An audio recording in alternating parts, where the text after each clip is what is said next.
Hey everybody, it's Jenny, and I am going to show you my very first journal layout in my classic Happy Planner. I am using this vertical Happy Planner, and I've seen a few people do this, and so it just sort of clicked for me the other day. I really wanted to do a journal. I could just never really make it stick. And then when I saw the vertical Happy Planner used in this way, I wondered if that would be something that would work for me. I've tried it in a horizontal.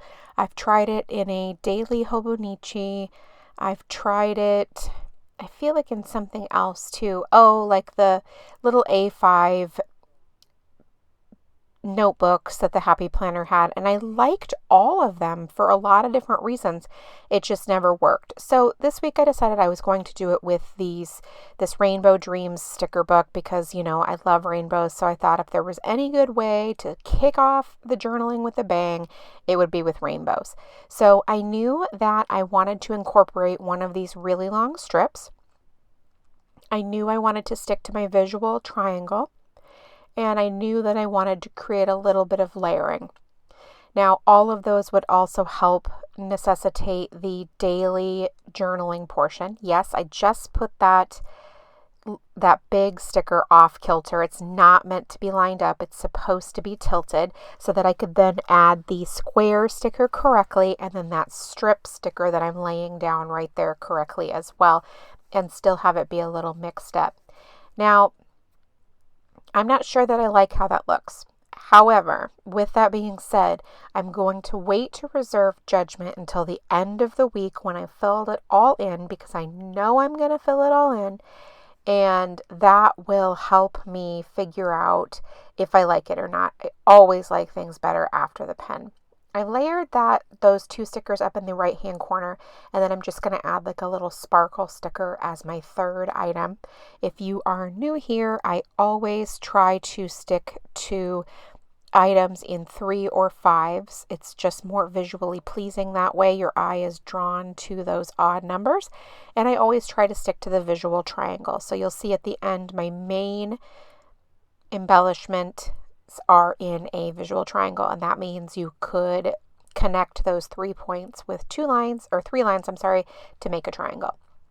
I am looking for a colored full box that will coordinate with these stickers and with the sticker that I've already chosen to go in the lower right hand corner.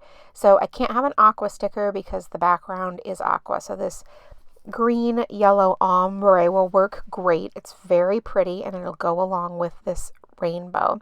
I wanted to layer them together because I want to add a few different elements together, also including one of these little strips. So cute. Sorry you can't really see that. It's kind of cut off at the bottom. And then also adding some other stickers as well. I'm also going to use a smiley face sticker, which is super unlike me, but it's really fun. So I might as well go ahead and do that, right? Just stick it down there in the corner. Add a little bit of fun to this layout. I mean, come on, why not? So those are my 3 main clusters. And again, I'm not saying it's going to be a perfect triangle. It's just going to be able to draw a triangle with the lines. I'm going to use my magnetic self-healing mat, and now I'm going to use those Tombow markers that I showed you to draw rainbow journaling lines. So the idea is there's a spot for a little bit of journaling for every single day. I feel like if I give myself too much space, I won't do it because I'll be like, oh my God, I got a journal and I don't know what to say. But if it's just a couple of sentences, maybe I will actually do it. So that's the goal, is to actually continue doing this and then have fun with it as well. So I'm going to use the Tombow markers to do this. So I started with red, then I'm going to go into orange and yellow and so on and so forth. And now the orange is sticking in that long vertical sticker. And the beauty of this is that each day's journaling is going to look a little bit different. And so I'm really actually very excited about this because I'm hoping at the end of the week I'll have a little bit more idea what I like better aesthetically, since this is a brand new project for me. Now, the next one, the yellow lines, they're a little bit harder to see. So you'll have a little bit harder time seeing that because obviously the yellow ink is fairly light. I mean, it's not completely light or anything like that, but it's just a little bit lighter. Now, rest assured that the blank spaces I will embellish further, but I want to really get a feel for what I'm writing and the mood, and I want all of those things to tie in. So that's why I'm leaving a little bit of white space here and there, so that I can do that further embellishing as the week goes. I'm just doing the sort of the anchor points, the bulk of it, giving it a theme, and then I will run with it throughout the week or maybe even at the end of the week when I am finished with my actual journaling. Now over here, I'm doing something a little bit different. I'm putting the Thursday journaling down at the bottom in those 2 boxes across the bottom. And then I will do the Friday journaling on the top up there, or, vice versa, except for I did do the green down below. And so if you were sticking to rainbow order, obviously you would go down below first, because obviously green comes before blue. This turquoise color is so pretty, by the way. I absolutely love it.